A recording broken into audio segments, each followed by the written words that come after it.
Hey friends, welcome back to Bible Fun with the Duns. Today we started a new book in chapter 1 of the book of 2 Chronicles.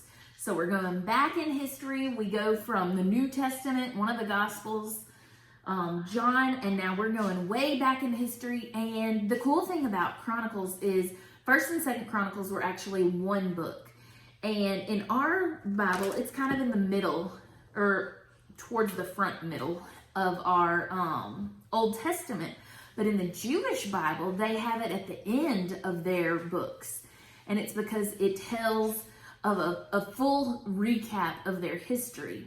And what I think is interesting, when I read chronologically through Scripture, I mentioned this before, I read through the book of 1st and 2nd Samuel, and the book of 1st and 2nd Chronicles, and the book of Psalms, all at the same time. And it gives us different perspectives on the same parts of history.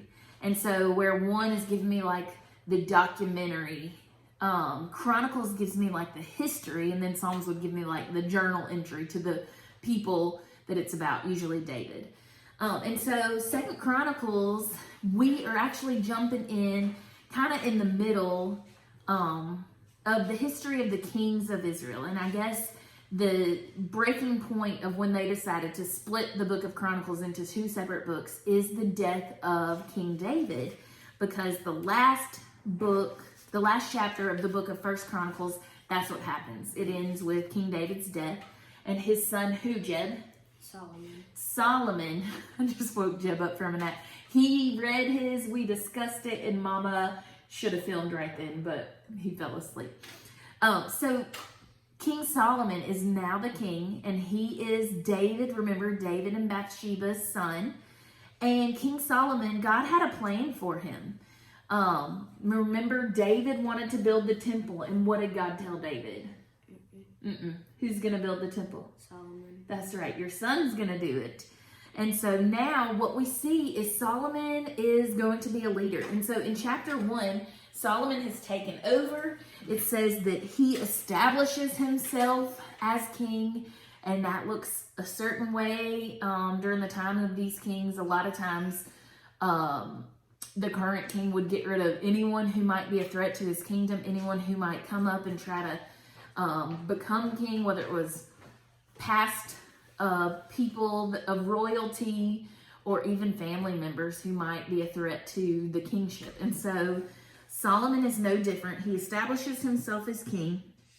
He also speaks to Israel, and he gets all the leaders together. And what he wants to do is he wants to go make a sacrifice to the Lord.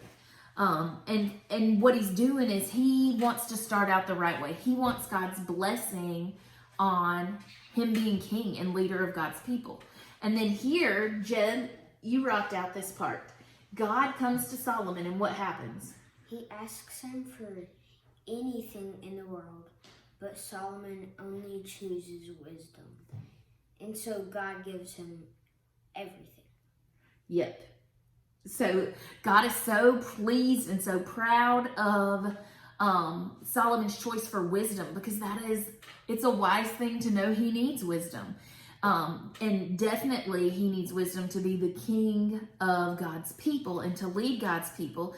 And so God was so pleased that Solomon chose that. He said, you could have chosen power, you could have chosen riches, and guess what? I'm going to give you all of those things, right, Jeb? And so what's interesting to me, if you remember, we read through the book of Ecclesiastes last year, and this was that same Solomon who wrote that book, and he is in a place where he has everything he could ever imagine. He is in a place of plenty. And what he talks of in the book of Ecclesiastes is he knows what it is to look in all the places. And what he learns is life on this earth just isn't that great. Nothing is satisfying.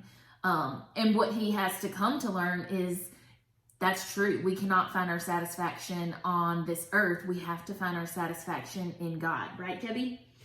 And so I promise he was really excited about this chapter. You're like not even pretending.